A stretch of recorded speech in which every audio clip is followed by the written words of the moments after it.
चंद्रयान 3 जब चांद पर लैंड करेगा तो फिर क्या तस्वीरें सामने आएंगी? और चांद के बारे में आप और ज्यादा जानना चाहते हैं? क्या आप जानते हैं कि नील आर्मस्ट्रॉन्ग जब पहला कदम उन्होंने चांद पर रखा था तो वो कदम की छाप अब तक चांद पर मौजूद है, और ऐसा क्यों? इन सभी सवालों के जवाब हम आपको देंगे, साथ ही दिखाएंगे एक्सपेरिमेंट्स। चांद के बारे में आपको सब कुछ पता चलेगा, चांद के सरफेस के बारे में पता चलेगा। फिलहाल हम बिरला इंडस्ट्रियल टेक्नोलॉजिकल म्यूजियम में मौजूद हैं कोलकाता के, और हमारे साथ तरुण कुमार दास जी जो हैं यहाँ पर टेक्निकल एक्सपर्ट कह लीजिए, खुद यहाँ पर शिक्षक के तौर पर हैं। ये हमको बताएंगे और बहुत ही अनोखा ये एक्सपेरिमेंट भी दिखाएंगे। तो चलिए जानते हैं चांद के बारे में और चांद के सरफेस के बारे में। सबसे पहले तो स्वागत है न्यूज़ 18 इंडिया पर। धन्यवाद। बात यह है कि हमारा ये जो मून है ना, ये तो एकदम चमत्कार है। हम लोग बोलते हैं कि मिरेकुलस मून। सुनिए, जब नील आर्मस्ट्रॉन्ग और एड्विन ऑल्ड्रिन चांद के ऊपर पैर रखे थे, तो पहले तो नील आर्मस्ट्रॉन्ग रखे थे 1969, लेकिन उसके बाद जब नील आर्मस्ट्रॉन्ग उतरे थे, उसके बाद जब एड्विन ऑल्ड्रिन उतरे थे वहाँ पे, तो एड्विन ऑल्ड्रिन जस्ट 2 शब्द में सब समझा दिए थे। कैसे? How does it look your moon from the surface of the moon? Moon को ऊपर जाके मून को कैसे दिखता है, क्या फीलिंग आती है? उन्होंने बोला था मैग्निफिसेंट डेसोलेशन, इतना साइलेंट जोन है। देखने के बाद उन्होंने बोल दिया था कि मैग्निफिसेंट डेसोलेशन है, इतना एकदम चुपचाप खामोशी है उसमें। और ये खामोशी क्यों है? क्योंकि देखिए, हम जब बात करते हैं ना, आप जो सुन रहे हैं, एक तो मीडियम का ज़रूरत होती है, वहाँ पर कोई हवा नहीं है, एयर नहीं है, जो भी है वो भी नेग्लिजिबल है। तो हम आपको दिखा सकते हैं कि हवा ना होने के नाते वहाँ पर क्या क्या दिखता है। अगर हम मून के ऊपर चला गया, माने कि हमारा मून है, राइट? अगर हम मून के ऊपर चला गया, मून का अपना कोई लाइट नहीं होता है, राइट? जब मून के ऊपर सनलाइट गिरते हैं तो हम मून यहाँ पे पृथ्वी से देख सकते हैं। ये जैसे कि देखिए मून का एक मॉडल है, राइट? इसमें भी देखिए इसका कोई लाइट नहीं है, जब सनलाइट गिरते हैं तो हम उसको देखते हैं। लेकिन बात वो नहीं है, बात है कि उसके ऊपर अगर हम खड़ा होके आसमान को देखें, उसको कैसे लगेगा? बिल्कुल काला दिखाई देगा। लेकिन उसके पहले तरुणदा, मैं ज़रा सा आपको टोकूंगी, क्योंकि मैंने सवाल पहले तो वो कदम के निशान वाला कर दिया था, तो पहले आपको एक्सपेरिमेंट वहाँ से शुरू करना पड़ेगा। एक छोटी सी चप्पल आप लेकर के काफ़ी देर से हमें ये दिखा रहे थे, ज़रा उसे फिर से उठा लीजिए और हमें वो तस्वीर दिखाइए। ये देखिए किसी बच्चे की चप्पल, कैसे उसके उदाहरण दिखा करके कैसे ये समझाना चाहते हैं कि देखिए 1969 में जब वो लोग उतरे थे, उसके बाद और 10 आदमी हुए थे, total 12 men stepped onto the moon। लेकिन उसके बाद से अगर आप अभी भी पहुंचे तो वो फुटप्रिंट आपको दिखाई देगा इतने सालों बाद। क्यों? क्योंकि जैसे कि वहाँ पर कोई पानी नहीं दिखाई देता है, जैसे कोई लिक्विड वाटर नहीं है, जैसे कोई आपको एयर नहीं है। जरा छाप जैसे आप कर रहे थे वो दिखाई। यहाँ पे मिट्टी ले लिया, सूखा है, और इसमें हम इसे ऐसा इम्प्रेशन बना देते हैं जैसे कि उन लोगों का फुटप्रिंट है। कोई भी स्टूडेंट ये घर में बैठ के कर सकते हैं। ये फुटप्रिंट अभी आपको दिखाई दे रहा है, ये अभी हटेगा नहीं, क्योंकि कोई हवा नहीं है इसमें, कोई पानी नहीं है लिक्विड। तो आप क्या कर सकते हैं, मैं इसको उठाएंगे, इसको उठाने के बाद अगर मैं जोर से फूंक मारे, मानिए कि अभी विंड फ्लो हो रहा है, तो क्या इट कैन इरोड? ये देखिए हटा सकते हैं। बिल्कुल दिखाइए। ये देखिए, आपको दिखाई दे रहे हैं जैसे पहले दिखाई दे रहा है, अभी नहीं दिखाई दे रहा है, बिल्कुल गायब हो गया ये फुटप्रिंट। तो यही कारण है कि हवा चांद के सरफेस पर नहीं है, जिसकी वजह से जो कदमों के निशान, पहले कदम जो चांद पर पड़े थे, वो आज तक वहां पर मौजूद हैं। अब जरा आगे बढ़ते हैं। कुछ कंकर हाथ में लेकर, पत्थर हाथ में लेकर के, और ये सामने आपने क्या रखा है? आप बता रहे थे कि मैदा है। ये भी बच्चा लोग घर में बैठ के कर सकते हैं। ये मैदा है, ठीक है, ये मैदा है, और उसके ऊपर गुलाल बिछा दिए, थोड़ा सा गुलाल लगा दिए हैं, अबीर जिसको हम लोग बोलते हैं। कोई भी कलर दिखाएंगे क्या इसके जरिए? हाँ, ये देख सकते हैं कि ये कलर है, कोई अबीर हो सकता है, गुलाल हो सकता है, कुछ भी हो सकता है। डार्क कलर हो तो और बढ़िया रहेगा। हम क्या दिखाते हैं कि जो मून के ऊपर क्रेटर है, ये जो गह्वर है, ये क्यों होता है? क्योंकि उसमें एटमॉस्फेयर नहीं है।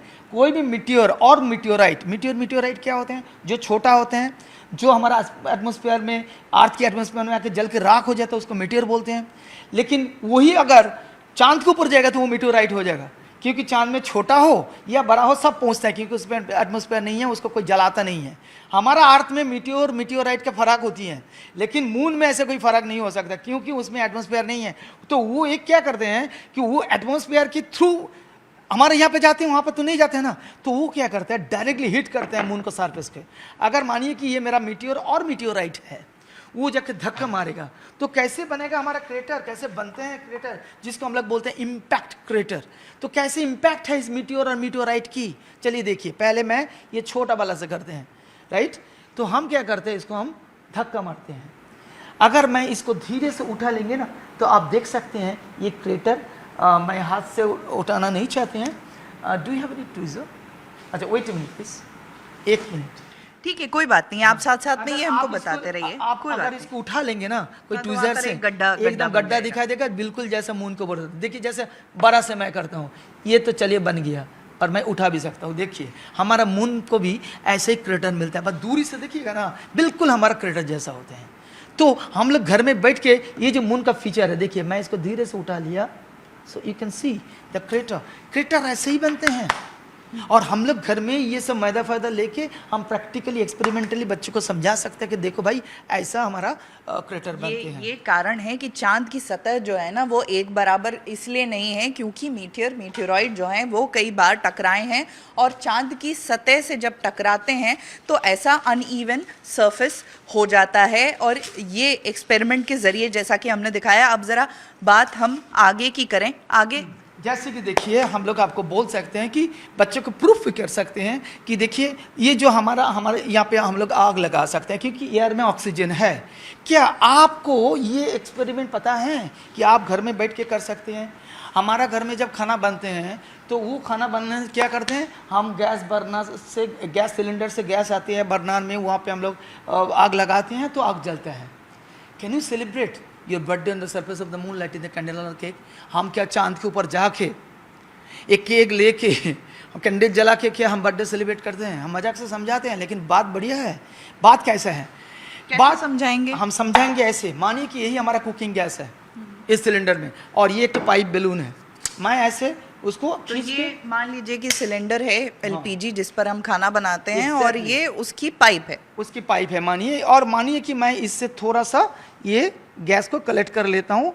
जैसे कि हम बनाएंगे कि मानो कि ये मेरा गैस सिलेंडर बन गया और ये टॉप मेरा बर्नर है। मैं अगर इसको आग लगाऊं इस वक्त, सी देख लो आग जल रहे हैं, तो क्या ये आग अंदर में जाके इसको भी जला देते हैं? नहीं जला रहा है। मैं क्या बोलता हूँ, मैं बोलता हूँ कि बर्नर जलते हैं, बर्नर से आग क्यों अंदर नहीं जाता है? क्योंकि इस बर्नर में ऑक्सीजन का प्रेजेंस है, सिलेंडर के अंदर ऑक्सीजन नहीं रहते हैं। तो मैं इसको आपको फिर दिखा सकता हूँ, सी कैन यू सी? मतलब हवा है, ऑक्सीजन है, मून पे ये सब कुछ नहीं है। इसीलिए रॉकेट में हम लोग जब फ्यूल भेजते हैं, मानिए कि हाइड्रोजन भेज रहे हैं, हाइड्रोजन जलते हैं, ठीक है वो जलेगा, लेकिन क्या स्पेस में ऑक्सीजन है? नहीं है ना। जब एटमॉस्फेयर क्रॉस करके जब मून की ओर जा रहे हैं, कोई भी रॉकेट जाते हैं, तो उसको फ्यूल के साथ लिक्विड ऑक्सीजन भी इसीलिए डाला जाते हैं, मतलब भेजा जाते हैं। सो लिक्विड ऑक्सीजन और ये फ्यूल मानिए कि हाइड्रोजन, लिक्विड हाइड्रोजन दोनों मिलके तभी आपको बर्न करेगा, प्रोपल्शन होगा, धुआं निकलेगा जेट की तरह, और वो आप आगे बढ़ेंगे। इसीलिए ना लिक्विड ऑक्सीजन भेजना जरूरी है। जैसे चंद्रयान पर भी, या चंद्रयान क्यों, कोई भी आप देखिए पहले। लेकिन हाँ कुछ ही समय के बाद कभी कभी क्या होता है कि जिसको सॉलिड फ्यूल बोलते हैं, कुछ स्टेज तक, कुछ ऊंचाई तक वो लेके जाते हैं, उसके बाद लिक्विड स्टेज आते हैं, ऐसे डिफरेंट स्टेज होती है। खैर छोड़िए, मेरा बोलने के मतलब है ऑक्सीजन जैसे कि उसमें नहीं है, आग जलाने के सवाल भी नहीं होता है, क्योंकि उसमें एटमॉस्फेयर नहीं है मून के ऊपर। तो ऐसे फीचर्स हम लोग समझाते हैं। जैसे कि देखिए हम अर्थ के ऊपर से खड़ा होके हम मून को जब दूर से देखते हैं, हम मून को कभी पूरा देखते हैं, कभी आधा देखते हैं, कभी एकदम ऐसा क्रिसेंट की तरह देखते हैं। क्यों देखते हैं, क्यों देखते हैं, यही सवाल मैं आपको समझाएंगे। तो हम यह बोलेंगे कि आप लोग जरा वहाँ से शूट कीजिए, जैसे कि मैं आपको समझा सकता हूँ, और मैं थोड़ा सा अंधेरा कर देंगे। बिल्कुल बिल्कुल, आप अंधेरा करके हमें समझाएंगे। ऐसे गलत ना समझे कोई कि ये मून का लाइट है। मून का लाइट मैं अंदर से आर्टिफिशियली ला रहा हूँ for visibility, for our better concept, right. कभी मत सोचिए कि मून के अंदर से लाइट आता है, right. For our concept, to clear our concept, हम लोग ऐसा लाइट दे दिया। बिल्कुल, ये चांद का मॉडल है, भले ही इसमें आपको रोशनी अंदर से नजर आ रही हो, लेकिन चांद अपनी रोशनी से नहीं बल्कि शाम की रोशनी, सूरज की रोशनी से वो जलता है, चकमगाता है। और बात मैंने मानो कि रख दिया। और एक तो कंसेप्ट मत मानिए कि मैं एक्लिप्स दिखा रहा है, मैं फेजेस ऑफ द मून, चांद की जो कला होती है, मैं वही आपको समझा रहा हूँ। देखिए लाइट प्लीज ऑफ करो थोड़ा सा, हाँ वेरी गुड। शायद आपको अभी वहां से दिखाई दे रहा है कि ये पूरा ब्लैक है, can you see it is black. बिल्कुल, वहां से जो तस्वीर Right. नजर आ रही है वो पूरी अभी तरह से- सनलाइट इसी डायरेक्शन से आ रहे हैं कि हम पृथ्वी से उसको नहीं दिख रहे हैं, ये मानिए कि अमावस्या है, न्यू मून। किंतु मानिए अब सन एकदम पश्चिम ओर ढल गया और मून के ऊपर ऐसे गिरते हैं कि मैं आर्थ से बैठ के मून को देख रहा हूँ, जैसे कि सनलाइट उसको साइड से गिर रहे हैं।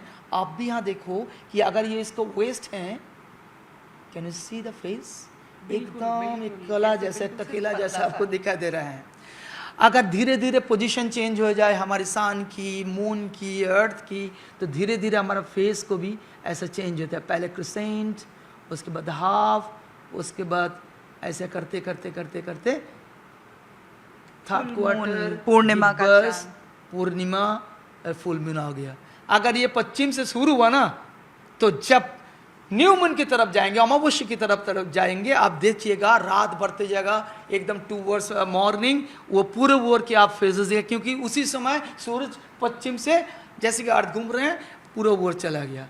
तब फेज आप पूर्व ओर से देखिएगा, जितना रात बढ़ेगा, जितना भोर की तरफ जाएंगे, हम देखेंगे कि वो आस्ते आस्ते आस्ते आस्ते आस्ते आस्ते पूरा धीरे धीरे धीरे धीरे हमारा आंखों के सामने ऐसा आ गया कि अर्थ की पोजीशन और मून लाइट जो सनलाइट के ऊपर गिरते हैं, जो सनलाइट मून के ऊपर गिरते हैं, हमको और दिखाई नहीं देते। मतलब हम लोग एकदम न्यू मून की तरफ चला गया। मतलब ये सन, ये अर्थ और ये मून, ये पोजीशन के ऊपर डिपेंड करके हम लोग फेज देखते हैं, राइट? बिल्कुल बिल्कुल। एक बार फिर अगर हम लाइट सब जला दें वापस, प्लीज। बिल्कुल लाइट से एक बार हमने फिर जला दिया। ऑक्सीजन की हम जो बात कर रहे थे थोड़ी देर पहले, आपने हमको एक एक्सपेरिमेंट करके भी दिखाया।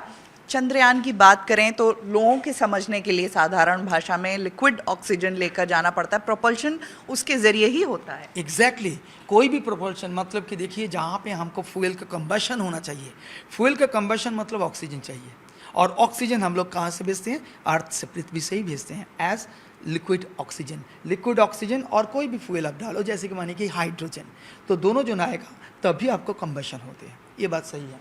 तो ये बात देखिए कि मैं अभी फिर से आपको लेके चलते हैं मून के सरफेस में, जहाँ पे आपको एक बहुत मज़ेदार चीज़ दिखाने और समझाने वाला हूँ।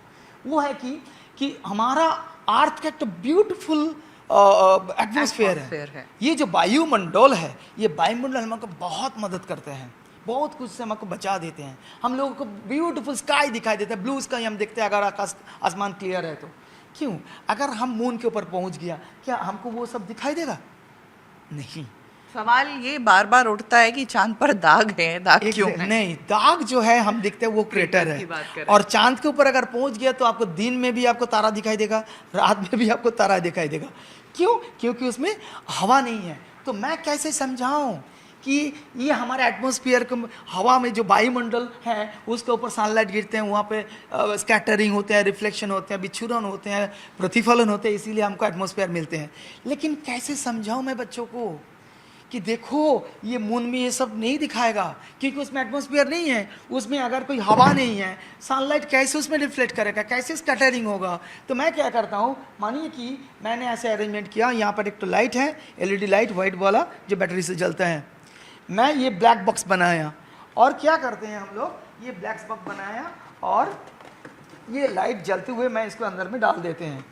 अगर आप दूरी से देखें, अगर लाइट सब बंद हो जाए तो हम देखेंगे कि ये पूरा ब्लैक है। जो भी लाइट गिरते हैं लेकिन आपको दिखाई नहीं दे रहा है, यू कांट सी।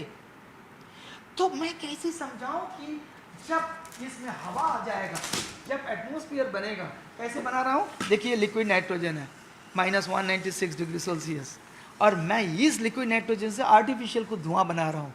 इसमें क्या है? लिक्विड नाइट्रोजन, और ये एटमॉस्फेयर का जो वाटर वेपर है कंडेंस्ड हो रहा है, यही आपको धुआं जैसे दिखाई दे रहा है। यही बनेगा हमारा एटमॉस्फेयर। मानिए मैं इसको लेकर इसमें छोड़ दिया, आप देखिए वो लाइट आपको दिखाई दे रहा है। Can you see now? वो लाइट आपको दिखाई दे रहा है क्योंकि ये एटमॉस्फेयर जैसा काम करते हैं। ये ऊपर का लाइट जब इसमें गिरते हैं आपको ये सब दिखता है। मतलब मैं डायरेक्टली अगर इसको डाले वो भी आपको समझाएंगे। सी, हाँ पहले के see, can you see? Can you सी?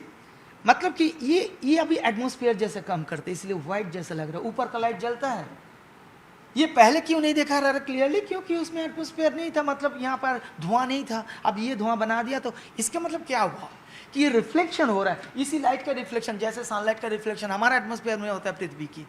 तो इसका मतलब इसीलिए होता है कि हम चांद के ऊपर से ब्लैक देखते हैं सर्वदा हमारी वो आसमान को, इसलिए because there is no atmosphere और नेग्लिजिबल एटमॉस्फेयर। एक बार फिर हम लाइट्स जला करके अब आगे की बात करेंगे। तो ये भी आपने दिखा दिया। अब हम बात करें एक बार चंद्रयान 3 की फिर से। जब चांद पर लैंड करेगा फिर उसके सोलर पैनल खुलेंगे और करीब 14 दिन भारत धरती के हिसाब से, पृथ्वी का एक दिन मतलब चांद की 14 दिन है, right. 1 earth day equals 14, but 1 moon day equals 14 earth day. मतलब देखिए हम लोग टाइम ऐसा शेड्यूल कर लिया, हमारा IST के मतलब 5:47 में वो उतरेगा 23 अगस्त, यही हमारा शेड्यूल है। अगर सब कुछ ठीक ठाक चले शायद रहेगा, उम्मीद भरपूर है। इस बार हम लोगों का इसरो ऐसा स्टेप लिया कि 5:47 हमारा यहाँ जो टाइम है जब वहाँ पे उतरेगा। अब मानिए कि उस समय सन भी वहाँ पे सनराइज हो रहा है, सूरज की रोशनी वहाँ ठीक उसी समय पहुँच। इसीलिए हमारा जो विक्रम लैंडर है, जो मून लैंडर है, वो उसका जो सोलर पैनल है वो सोलर पैनल खुल जाएगा और उसी सनलाइट से वो जितना इंस्ट्रूमेंट्स है ज़्यादातर वो काम शुरू कर देगा। तो इसीलिए वहाँ पे सनलाइट का ज़रूरी बहुत होती है। तो इसलिए हम लोग ये डेट ये टाइम चुन लिया है, बहुत कैलकुलेशन है। जो बोले हम लोगों का उम्मीद भरपूर है कि 5:47 23 अगस्त शायद अब तक जो कैलकुलेशन जो शेड्यूल हम लोगों को जो जानकारी इसरो से मिल रहे हैं मैं उसी के अनुसार बात कर रहा हूँ। अभी भी कुछ दिन बाकी हैं। बिल्कुल। और तो यहीं ठीक BITM में छात्रों को ये एक्सपेरिमेंट्स भी दिखाए जाएंगे चांद के बारे में और बताया भी जाएगा। और बिल्कुल एक और आप जो और एक चीज़ बढ़िया है वो हमको दिखाना चाहिए आप लोगों को, वो है कि ये चीज़ देखिए। आपको पता है ना कि हमारा ये जो मून है, ये मून पृथ्वी का डायमीटर से हमारा मून का डायमीटर 1/4 है। अगर इतना छोटा है और हमारा सूरज उससे कितना काफ़ी बड़ा है, तो इतना छोटा मून कैसा सन को गर्ड कर देता है, जिसके लिए हम लोग बोलते हैं कि सोलर एक्लिप्स होता है। कभी कभी हम लोग बोलते हैं कि लूनर एक्लिप्स होते हैं, तो पहले सोलर एक्लिप्स के बाद बोल देते हैं। अगर मानिए कि मैं ये मून ले लिया, चलिए मैं पीछे से आपको रिक्वेस्ट करेंगे कि थोड़ा आइए। हमारा यहाँ पर एक तो मॉडल है पृथ्वी की, आप ज़रा इधर आइए प्लीज़। देखिए ये हमारी अर्थ की मॉडल है, राइट। अगर हम इस अर्थ के बगल में ये हमारा मून को रखें, मून की मॉडल को, आपको एकदम क्लियरली दिखाई दे रहे हैं कि हमारी मून छोटी है। किससे? हमारी अर्थ से। लेकिन अगर मैं इस मून को आपके कैमरे के सामने लेके जाऊं, क्या अभी मून को छोटा लग रहा है कि अर्थ को?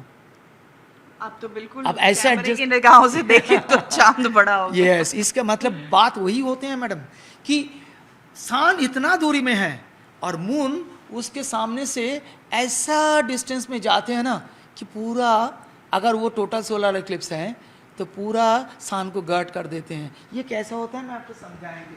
देखिए यहाँ पर एक तो हम लोग एग्जिबिट बनाया ऐसे, जरा ध्यान दीजिए कि ये एस मतलब सन है, ए मतलब मून है।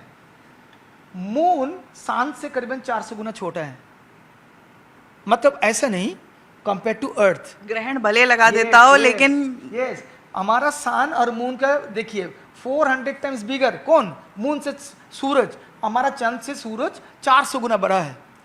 और मून से अर्थ का जो डिस्टेंस और मून से सन और उससे सन का जो डिस्टेंस है देखिए 400 टाइम्स है, मतलब 400 टाइम्स बिगर, 400 टाइम्स फर्दर। इसीलिए हमारा मून पृथ्वी के सामने राज करते हैं। वो क्या करते हैं, बोलते हैं सन तो बहुत दूर में है तो हम बहुत नजदीक हैं, चलो मैं सन को क्या गार्ड कर देंगे। किससे? मानिए कि हमारा इंडिया है, मानिए आपको यहाँ पे दिखाई दे रहा है कि ग्लोब में कि हमारा इंडिया, और इस इंडिया में यह हम लोग अभी कोलकाता में है। और अगर हम देखें कि ये मून हमारे कोलकाता का सामने आ गया तो हम क्या देखेगा? सन गार्ड हो गया।